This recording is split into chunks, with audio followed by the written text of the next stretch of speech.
Bonjour Frédéric Chilot. Bonjour.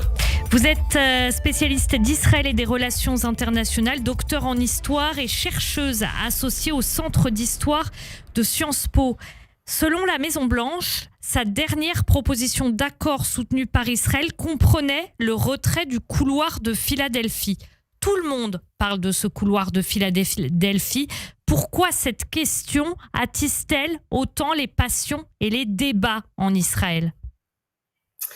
Parce que c'est une exigence de Netanyahou, du gouvernement israélien, et il apparaît grâce à des documents qui ont été révélés dans la presse. Donc on voit que ce sont aussi les négociateurs qui ont permis la révélation de ces documents, que c'est une exigence tout à fait nouvelle d'Israël et qu'Israël n'y avait pas pensé avant. En réalité, au mois de mai, Israël avait soumis un projet d'accord et apparemment, à la surprise du gouvernement de Netanyahou, le Hamas a donné son accord sur la grande majorité de ce projet. Or, Israël, ensuite, le 27 juillet, a fait de nouvelles propositions en soumettant des exigences tout à fait impossibles et le Hamas ne pouvait pas s'y plier. Entre-temps, le 27 juillet, il y avait une liste d'otages qui devaient être libérés. Et sur cette liste figuraient Hirsch, figurait Eden, Carmel, qui ont été assassinés, exécutés de sang-froid il y a quelques jours. Et aujourd'hui, les responsables de la sécurité et ce négociateur qui a permis la révélation de ce document disent que c'est un document sanglant qui est entaché du sang des otages qui ont été abandonnés par Israël. Exécutés par le Hamas, mais abandonnés par Israël. Exécuté par le Hamas, c'est important de le préciser aussi dans ce contexte où on entend beaucoup de choses qui viennent d'Israël. Vous parlez d'exigences tout à fait inacceptables. Pourquoi employer ce terme, Frédéric Chilot, de ces exigences tout à fait inacceptables ? Parce que c'est une exigence nouvelle sur le couloir de Philadelphie qui est à la frontière entre Gaza et l'Égypte. Et Netanyahou l'a présenté d'ailleurs avant-hier encore dans une conférence de presse assez dramatique avec force documents à l'appui. Il l'a présenté comme quelque chose d'absolument essentiel, vital pour la sécurité d'Israël. Et ça ne l'est pas parce que quand même c'est la frontière entre Gaza et l'Égypte.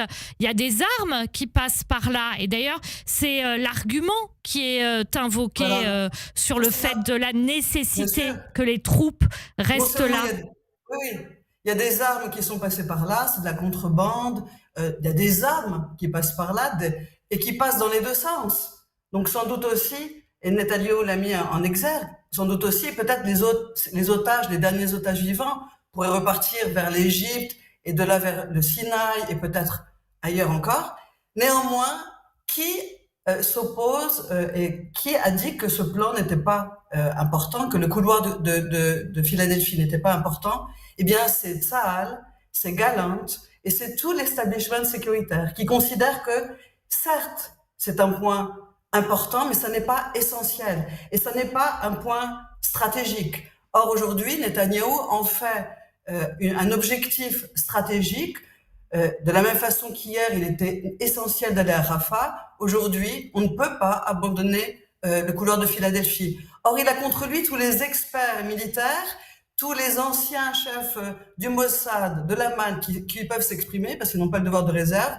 Et on le sait même, puisqu'il y a eu une réunion du cabinet de sécurité, Gallant s'y est opposé et a dit que le corridor de Philadelphie, Tsahal pouvait trouver des solutions, que ça n'était pas si vital d'un point de vue stratégique. Et à ce moment-là, Gallant, vous savez, a dit le Premier ministre peut tout accepter, peut accepter le couloir de Philadelphie, peut tout accepter, y compris de laisser les otages mourir. Et c'est ce qui s'est passé les heures suivantes.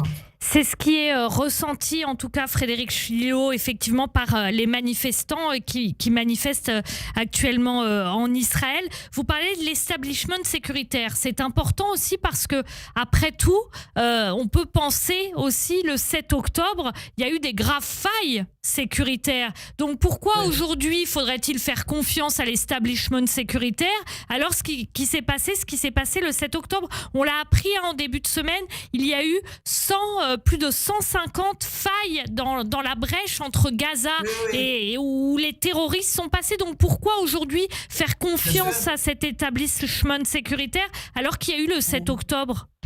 Évidemment, c'est une faillite. Le 7 octobre, c'est une faillite immense des responsables militaires, des décideurs militaires et politiques aussi, sans doute.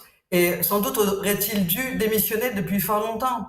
Mais aujourd'hui, ils sont en place et certains ont démissionné, je pense à Laman, mais sinon ils sont en place. Mais ce ne sont pas que les responsables militaires aujourd'hui qui le disent, ce sont tous les experts stratégiques et les anciens chefs du Mossad, du Shin Bet, de Shabak, qui le disent également. Donc il ne s'agit pas simplement aujourd'hui de croire ou de ne pas croire les gens qui sont aux manettes, mais il s'agit de voir si c'est un objectif stratégique important ou pas. J'irai même plus loin. En fait, il n'y a pas que les stratèges et les militaires qui considèrent que cette exigence sur Philadelphie n'est pas si importante. Il y a aussi des considérations diplomatiques. En réalité, où est le véritable intérêt stratégique? Est-ce que c'est dans le fait de rester sur ce corridor de Philadelphie ou c'est dans le fait de libérer, de libérer les otages et d'avoir un accord? Et beaucoup disent que la libération des otages, d'abord c'est un devoir moral, hein, c'est dans l'éthos juif, dans l'éthos israélien, que de ne laisser personne en arrière sur le terrain. Il faut libérer tous les otages et permettre à ceux qui sont encore en vie, ils ne sont qu'une trentaine en réalité, de pouvoir rejoindre leur maison. Mais au-delà, dans un accord sur Gaza, ce serait le cessez-le-feu à Gaza, mais ce serait aussi la désescalade sur tous les autres fronts, et notamment dans le nord, face au Hezbollah. Et plus encore, les diplomates disent, pendant longtemps, et aujourd'hui encore c'est sur la table, les Américains, l'administration Biden voulait enchasser cet accord sur Gaza dans un accord plus large, sur un accord de paix avec les Palestiniens, avec les États du Golfe, qui prévoirait notamment un accord de normalisation avec l'Arabie Saoudite, c'est-à-dire, avec cet accord sur Gaza, on aurait un axe Israël, États-Unis, États du Golfe, Arabie Saoudite, face à l'axe du mal, Iran. Ce n'est pas ce que Netanyahou voulait depuis longtemps. Netanyahou qui se présentait comme Monsieur Iran.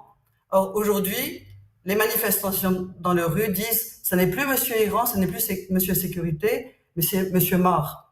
Et oui, effectivement, c'est comme ça qu'il est surnommé. Merci Frédéric Chilot, donc depuis Jérusalem, historienne spécialiste des relations entre Israël notamment et la France, auteur de nombreux ouvrages. Merci Frédéric, merci.